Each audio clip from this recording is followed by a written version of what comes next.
Okay, and if you could state your name and birthday, and I guess when you came to Ashland, and if it's in your hometown, then what your hometown is. All righty. I'm Madge Carter. I have a PhD in educational psychology, and I've been in Ashland 50 plus years, and we are going to have a group on the 50-year mark who are going to be in a big picture, I think. But at any rate, I came to Ashland as a bride, really, and it came from a very small town, Bowling Green, Virginia, which had like 500 people, which also meant that you had to be very good because everybody in town knew what you were doing. And it was a very quiet little town. When I came to Ashland, I found that not only was it a quiet little town, but it was also a very, very active town. And one of the first things that I became involved in immediately was the Lance and Bridle Club, which was a horse club, a riding club, and we did fox hunting, and it was fun because there were no bars. You know, now you can't fox hunt because there's no place to really fox hunt unless you go up Deep Run, which is a Richmond one, and they have an area. And after all of these, what we would do would go to Frankie and Ed Gilman's, and we had this huge black I don't know what you call it, but enormous thing, and made Brunswick stew. And in the Brunswick stew, we had something you can't use now because of various health things. We had squirrels and rabbits and chicken and 1,000 million vegetables. Had a wonderful, wonderful time with that. And it was,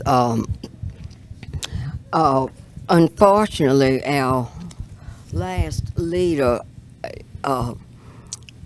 died with cancer, actually, and the club began to go apart, and I happened to be one of the ones who were left were one of the original, not trustees, but anyway, one of the people there, and we decided to sell the land, and out of the monies that came from that, we set up a fund with the interest so that small horse clubs, which we were too, will have monies in order to use for different activities. That was really, really nice. And the next thing I wanted to talk about was the, let's see what I put next. Was the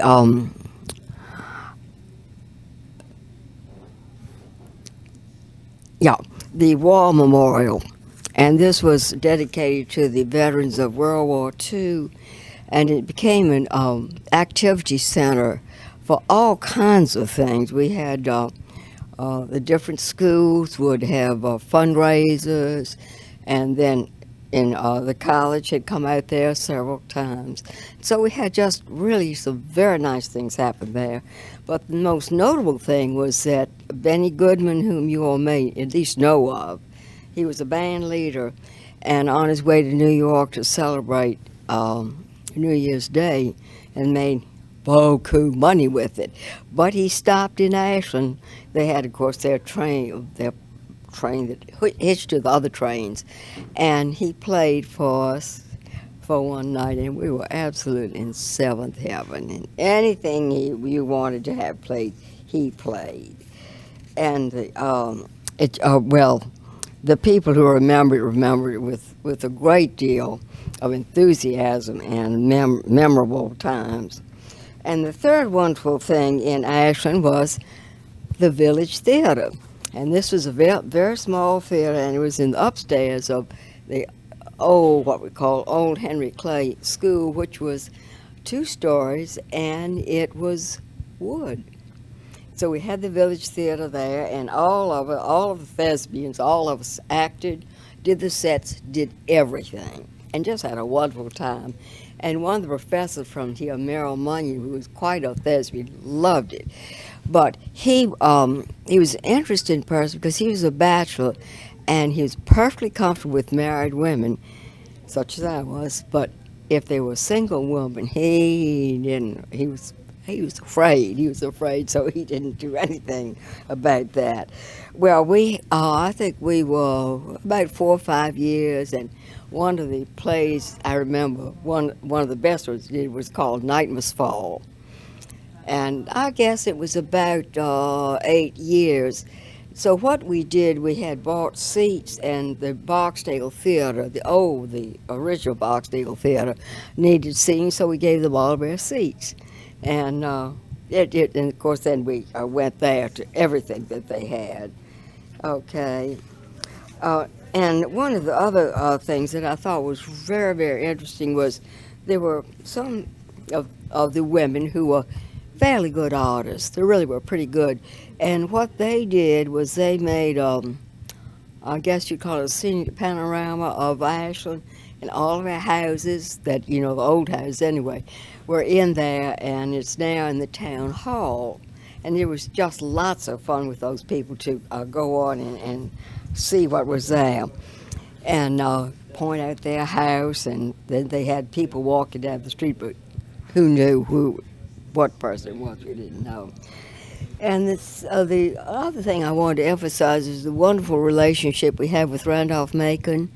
They, and you all really have allowed us to use the auditoriums for so many of the things that are done here. And one of the other things is that on Sundays, if you want to see somebody, you might go over to the dining room, because people go there from church, and they just really, really are wonderful. And one of the wonderful things about this is that you have the Cobb Theater, and it's reasonable for college students and for people who are retired. And the plays they have are magnificent. They do a good job. And way back, Jack Witt, who was a sculptor and, of course, painter too, was head of the drama department, so he brought some really, really good plays in. And how fortunate we are, and we like to give a bow to Randolph-Macon for all the things they've done for us. Well, in every small town in the country, there also always are real characters. And the one I'll talk about first, it was Jimmy Rake Leaves. And he was, as you can tell by what he did, and he was just a character. He didn't care what he wore. He loved everybody. There's no one there. He was everybody's friend, in other words. And then the two that are most connected with Randolph-Macon were connected. Both of them have died. Were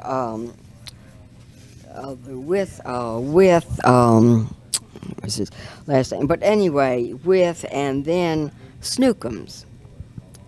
Oh, I know. Was I've forgotten his last name.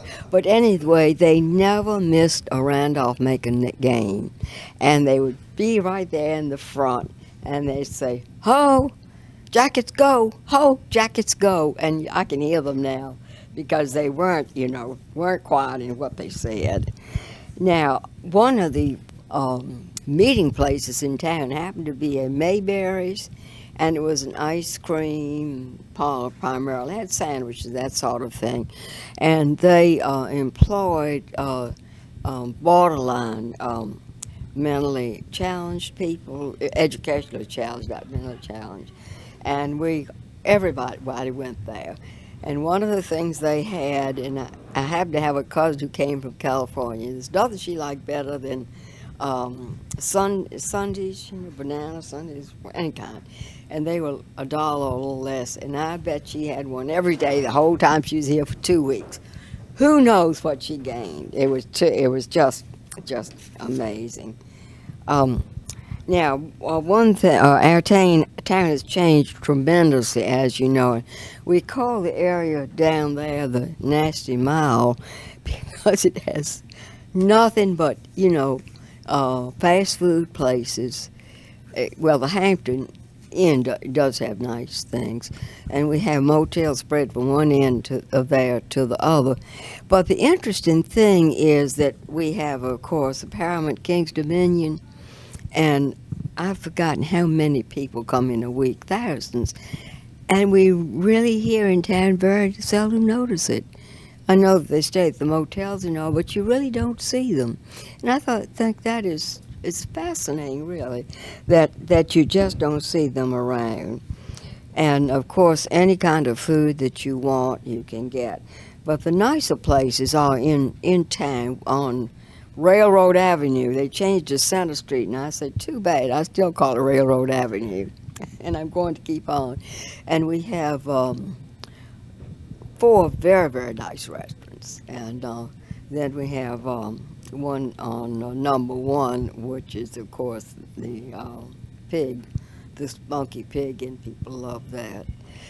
And I think that the what's happened with that little town, even though it's more people coming in there. I'm on the other side of the railroad track, and there are no houses for sale there. If anyone leaves, they let everyone know that they're leaving, and we approve the people that buy it and move in. So we have really nice little, I don't know, it's very secluded area.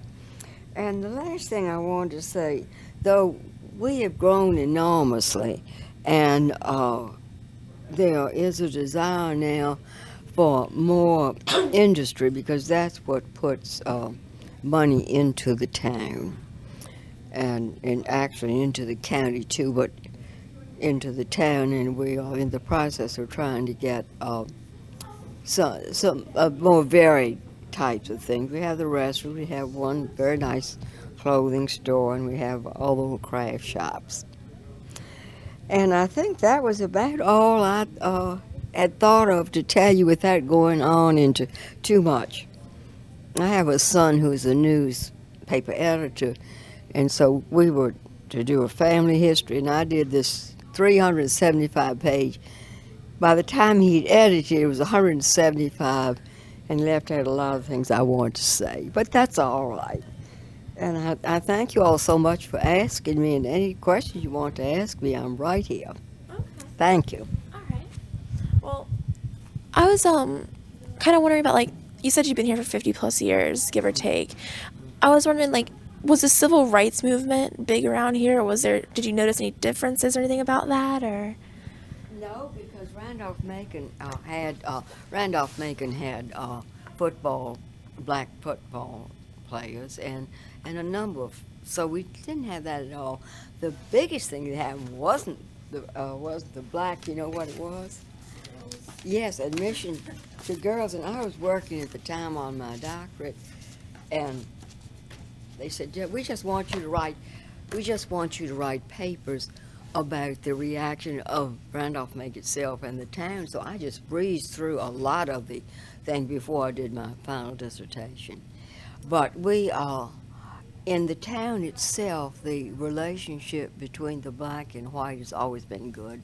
We've never had any demonstrations, anything like that, and all of us have been on committees or things of that type. Like I'm very active in the Mental Health Commission. We've had black people always on any of the things of that type. So I think there's the nicest relationship in Ashland, though it may not be in my very small hometown, because there's sort of a real distinction there, but there is not here. And a young lady is running for the town council, a black lady, and she is very versed and very, very educated as to the needs of the town. I don't know whether she'll be elected or not, but she would be very good if she were. And, like, going with that, I know that there are, like, different sections of town, I guess, like Berkeley Town and everything. Like, how is that based? Like, how are the schisms, I guess you would call them? What had happened there was where the black people settled originally, which was Berkeley Town. It tended to perpetuate itself. In other words, Cy, who worked for me, lived there, had one lovely little place on Berkeley. And of course, what happened was her daughter, when she lost her husband, came there and bought a place. So that, and they're very happy with themselves. Now we do have Shiloh Church, and that is the black church. And we have, I guess, in the last 5 or 6 years, tried to really get, get together with them, not for services, because they have their services, and I happen to be Episcopalian, we have ours, but we have been able to set up a free clinic in my church, was the Episcopal church, and Shiloh is taking the people who having the ophthalmologist see people at Shiloh, and we've had about 6 people who hadn't been able to read, to see enough to read, and they have gotten glasses and are now reading books of the paper.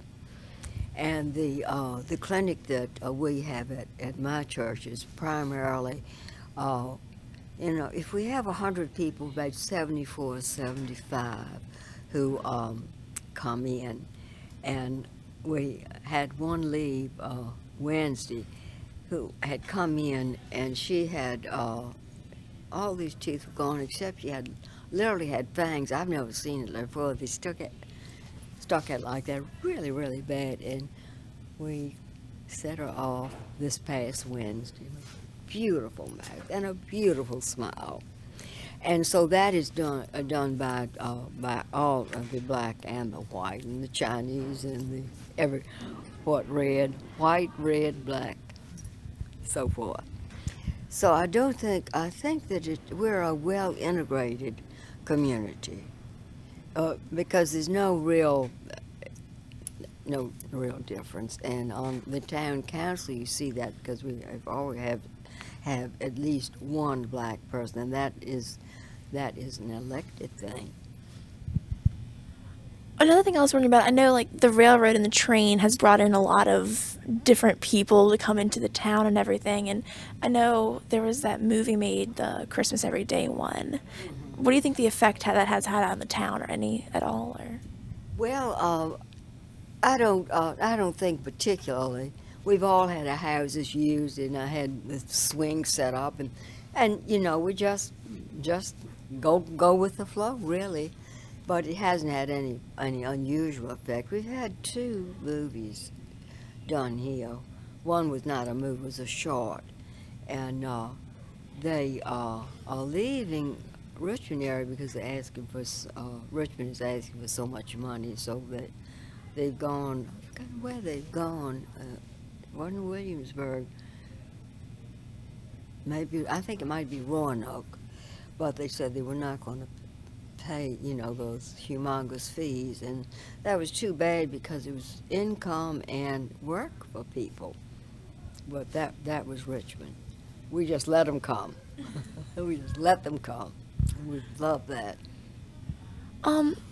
Also, like with Ashland being right off of 95, like obviously a big interstate, are you surprised it hasn't grown more, or are you surprised it hasn't had more of an effect on the town? Well, we were very much concerned about that in the beginning because so often hobos and tramps follow interstate or a railroad. But I have seen only one hobo, and I'll never forget it because he was under one of the freight trains. Well, now they aren't made so that they can ride on them, but it was a Y. And that's where they put their head at the Y and then stretched out. And they were not a foot from the track itself on those things. And I've thought about their hearing so often, as to what it must have done to them. But an interesting thing about that, and this goes into some of my training, is that large numbers of those, and I can't give you a percent because I don't know, but were paranoid, and they felt like someone was after them, chasing them. And that's one of the reasons you saw them, moving on. Now, it's really been an eye-opener because we thought we would have very undesirable people coming in. But we have not had that much trouble. The crimes that have been committed have been really by the local residents, not by somebody coming in. We've had robberies, and those have been the local residents. They have not been people that have come off. And people ride by, I can think of 4 families that rode on the train. They were on their way to Florida somewhere, and they just loved the town, and they come back and they live here now. So it's interesting to see how all of these things go. It really is. Well, speaking about like why people come here, why exactly did you choose Ashland when you moved from your hometown? All right, I married an Ashland boy who'd been here all his life, and all of his family, and all that kind of thing. And I was a med tech before I went into education, and I was in Richmond, and I stayed with the doctor and his wife for whom I worked after I got my training. And I didn't like the city. I really didn't. And I had a good time there, and it's wonderful to be able to go to the museum, blah, blah, blah. But that's just 20 minutes from here, 20, 30 minutes. So I'm really a small town person. I'm not a city person at all. And I just was so glad to be in a small town. And I drove into Richmond every day to work because there wasn't any real call for trained med techs here. And we did, all of everything that a med tech does. And there was really no reason to have one here, do a blood count, do a blood pressure check. So anyway, until I went into education, I stayed in Richmond working. But then I was walking down the street, and the then superintendent of school said, "Madge, you come on work for us. You'd be a good teacher." And that's how I started. So I had already started my master's, but then I just went off. Okay. And I know there was a big fight to not let Walmart come. What was your opinion on that whole? Well, I will tell you exactly. I hated it. I just didn't want to see the big box come. And I fought it, and I paid a lawyer with a lot of people in town. And I still don't notice the effect that I thought I would. But they have very, very strict security. And when store closes, no one is allowed to loiter there. And they have the usual, people that steal from the store, but I don't think it's a great number. I have not been in there because I fought it so hard for so long, and the things that they have really were not the things that appealed to me. I did send my son in, though, after a member of the garden club, and they had this oasis, which was they had the flower preservative in it. There was no place else to get it, so I didn't go in, but I sent my son in to get it. So I have to confess, it's good for the soul. So I did that, really. Well, like, and also with the Walmart thing, like, I've seen a Starbucks come up this year, and now an Arby's being built up Route 1. Why aren't people fighting these things? Have they just given up, or? Well, I think that just, it was a long time. It was expensive because we paid for a lawyer who wasn't very good. Really wasn't. Well, we, of course, had to pay. Yeah. So that I think now what's happened is that it costs so much more to fight it than it's worth. And I think eventually, and with the economy as it is, Arby's and one other joining now. I can't remember what the other one was. There are two. Somebody's buying Arby's, or Arby's buying somebody, one of the fast foods, which makes you realize that probably they aren't doing as well as they thought they would. I'm surprised that with the number that we have, that they do as well as they do, very honestly. But they do get a lot of the McDonald's, which is right off of number 1, and that's something called Kettle something, I've forgotten. They get a tremendous amount of traffic because they just is on and off kind of a thing. But the people are so nice, and I will say that the manager of Walmart has just done countless things for the town, as has Randolph Macon. They really have. They've been wonderful. They really have. All right. And I guess one thing I have to ask about is like the Strawberry Fair and everything, the history there, and any good stories. Right. Well, I've been in the Strawberry Fair from the beginning, and I've always had the mental health booth, and ours is just for PR, public relations, for people to know where they can go if they have a need. And so I've been in it since it began. And I happen to be on the board of two of the daycare centers here, president of one, so that I also have those. And we've done anything from the strawberry shortcake. That's the thing that's really made the money. And then I think Kitty Kingdom did a strawberry lemonade, which my mother used to make. And I've never forgotten that because it turns this beautiful pink and it sounds really good, and it is. And people are just participate beautifully from all around. And I'm just hoping we don't have a rainy day. Last year it rained during the night, and my tent blew down all the way down there. One of our members' wife, husband she talked to him. She said, "I don't know what Madge is going to do," and he went and got that tent and put it back up. And I didn't know till he told me later that he had done that. So it's just a wonderful community thing, and we have anything. Their crafts, their beautiful clothes that are made, jumpers. I want to get a jumper this year. And then the food, of course, that's what draws people, food. And about 6 groups from Richmond. We have the Italian sausage group, and then we have the local Hanover County churches will bring baked goods, which is by 11 o'clock it's all gone.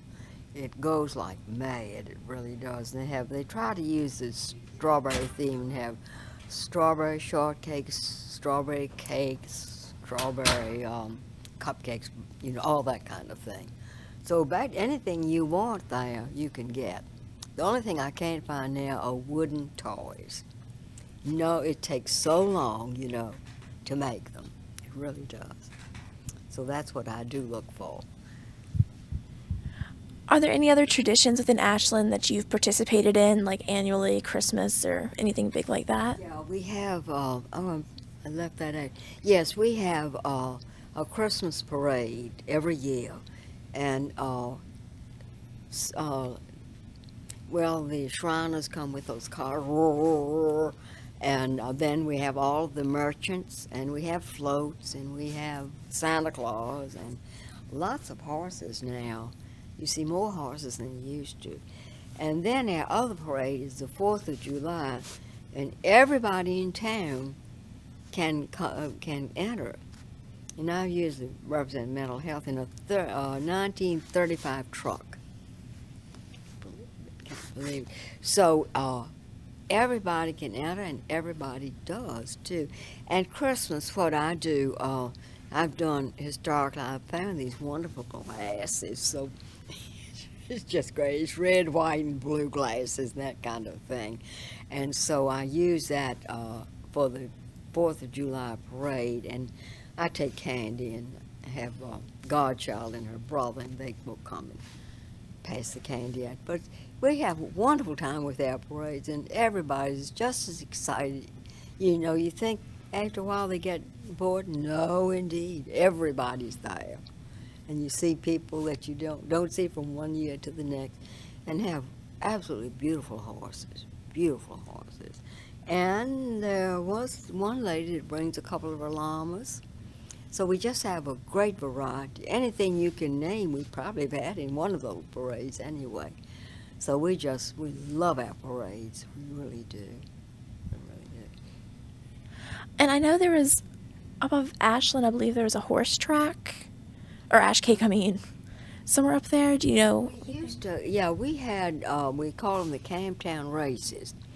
And it was just wonderful. And the thing that really ruined it for us was one of the jockeys fell off of his horse, and he wasn't particularly injured, but he sued for over $1 million and got it. And that just really from then on, we just made it so it is no more.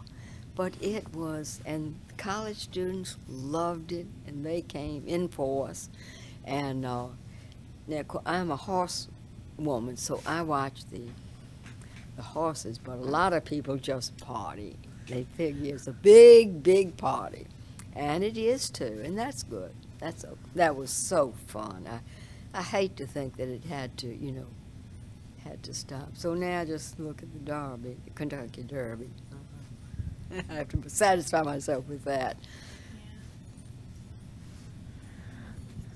I can't think of anything else.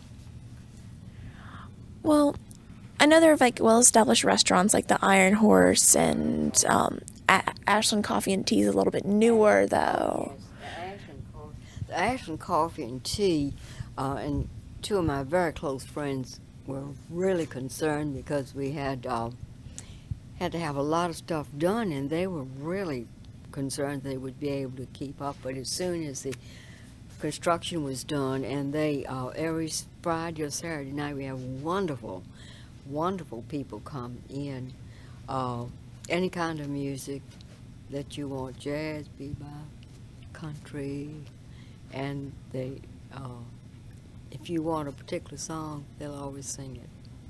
And that is really nice, and you can have dinner there or drinks or whatever you want. And so it's become very popular. It really has. And the Iron Horse on, I think, Thursday, Friday, and Saturday has either a pianist or a guitarist there. So they have someone there too. And the club car across the street, you can get sandwiches, and they have peppermint ice cream. And it is my favorite, so I always get the peppermint ice cream. And what's the other one? Suzanne's. Yeah. Suzanne's, and that's a real meet place. If you need to see somebody about something, go by Suzanne's because they'll be there. And one of the girls, what was she, a junior here maybe? Her mother stayed at the house because she'd had some leg problem, and she would. I went over several times to Suzanne's, and I saw her there, and she has a horse out here, wanted desperately, so she's now able to ride it, and just really a really sweet girl. She's from Richmond, not from away, but her mother was the best seamstress I ever saw in my life. So she said, "What can I do for you?" And I said, "Oh boy, don't ask me." So that was nice. So I really got to know a whole lot more about the college just by her being there and her mother. And that was about it about town. Have I left any restaurant out? Oh, our little pub didn't make it. It's closed. So I'm sorry about that. I was hoping it would. But maybe somebody will open, do another one. But all the restaurants there are thriving now that are, open. Suzanne's, the Horse, Iron Horse, and the Henry Clay has wonderful Sunday brunches that people have begun going to. And then after church group, if I'm not going into town to dinner, I go to Randolph Macon with them. And it's very good. I'm not a big eater though, so I don't get a whole lot, but I enjoy everything I get. I really do. And I guess speaking of Henry Clay, I'm not sure when it burned down, but do you remember? Were you around here when it burned down? Or That was long before I came. And for a while, it wasn't rebuilt. Excuse me. And when they rebuilt it, the only thing that was different, my husband's mother was living at the time that happened. In fact, they were 10 minutes out. We had a big farm, a dairy farm in '95, took care of that. But anyway, they came into Ashland from that 10 minutes out in the country to winter. That's the truth. And not only they, but numbers of people came to the Henry Clay Inn and wintered. They came in around November and stayed till March. And of course, the people, and I tell people, said, "What? But they really did, a great group of them, and two of them happened to be in the House of Representatives, which my father-in-law was, and they caught the late train. They all took the train or the trolley, but usually the train had a little section they could play poker or cards or whatever they wanted on their way, but they took the late one. They took the 9:30 to get into Richmond by 10. And we'd like to have that back, really. But we're going to be lucky, and we're very, very concerned about the fact that it looks like we may lose the stop here. And also at Staples Mill, those two, and then you go all the way down to Main Street, that station is beautiful. It really is. I've taken that to go skiing, and you just go right on up there. So whatever happens, I hope will, be for the best for everybody. And I guess that's about all the questions I have. If there's anything else you want to say? Or? I can't think of anything else, but, well, thank you for asking me. I enjoyed thinking about the things and checking on some of the things, because I wanted to be sure I was saying the right thing, that I hadn't, misplaced information. But I think it's pretty good. And you can just have that thing. Okay. So you can, because if you want to go back over anything. Okay, well, thank you very much. Oh, you were so welcome. I enjoyed doing it.